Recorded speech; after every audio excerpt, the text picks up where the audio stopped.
анама алғыс айтқым келеді. Анам маған түн ұйқысын 4 бөліп, барлық білімдерім барлығын береді.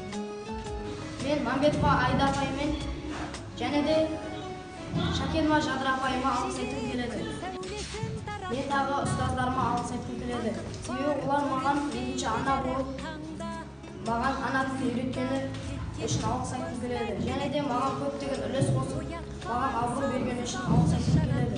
Мен Мақсұған Үкілі 5 сынып оқушысы Бекназар Әмина апайыма алғысымды айтамын. Ол бізді күнде дайындалдырып, оқытып жүр. Шайхиден қызы Айзере 1 наурыз халықаралық алғыс айту күнімен мен әкемді құттықтаймын.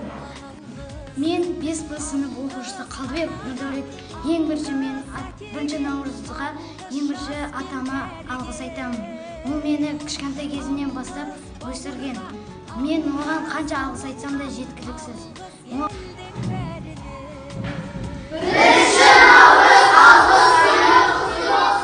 Тіршілікте күндестерің, жөн болар жылы жұмсақ тілдескенің.